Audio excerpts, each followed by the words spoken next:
I want to get back to your Let There Be Talk podcast. You said you had ACDC on. You're a huge ACDC fan. That must have been amazing. But you started to say, before I cut you off, one of the many times I've done today, that you were going to ask them about if they had written it Back in Black with Bon Scott. And then, because like you said, it was a few months later. Did you ever get to ask that question?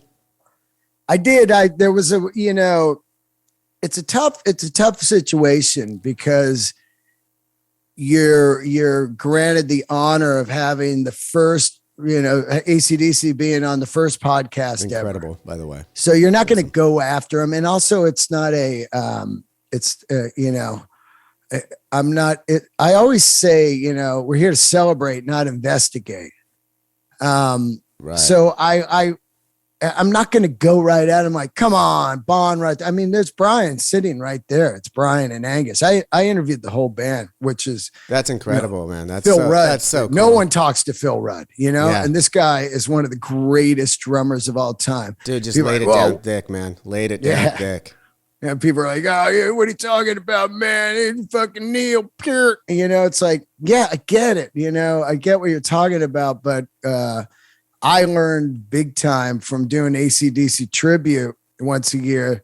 You can put all the greatest I've had all the greatest drummers, Dave Lombardo and, from Slayer, Brad Wilk, all these guys. And they all say the same thing. Man, it's so tough to figure out. You think he's doing nothing, but it's there, and everybody worships this guy's feel.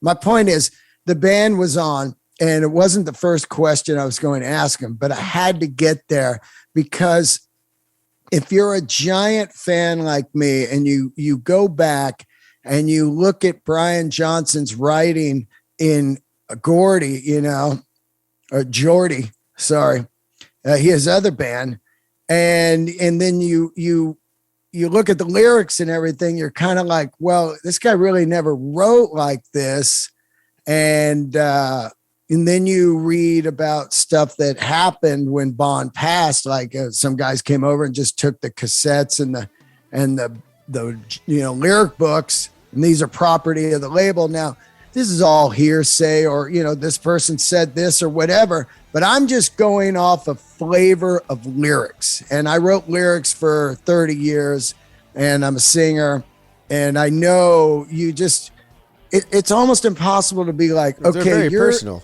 Lyrics are very personal, right? It'd be like you're in, here you are, you're in Led Zeppelin. Now you got to write kind of like, Dungeons and Dragons kind of type of Robert Plant lyrics. And if you've never wrote that before, you can't really grasp that, Right.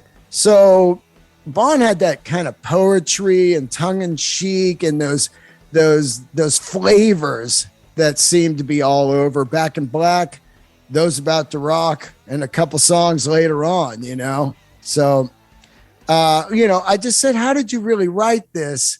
And Angus kind of, it was interesting second there where he said, well, Malcolm would come in and he would have this title and he'd say, here, he shook me all night long, and have a kind of, so and then I was like, wait a minute, Malcolm was coming in with titles.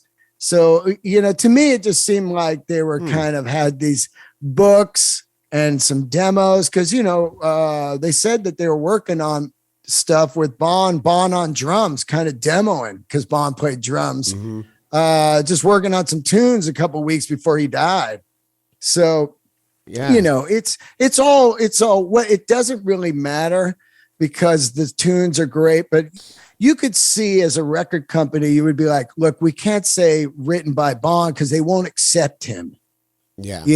They'd be like, this is still Bon's record, so we just come in, we'll do this. And they've had a mystique, and I love mystique in bands. It's totally gone these days, but mystique is a gem. Unfortunately, we can't have mystique because the people are like, you got to have Instagram, you got to have Facebook, you got to be doing this and that. When they take a shit, make sure people see it. It's like,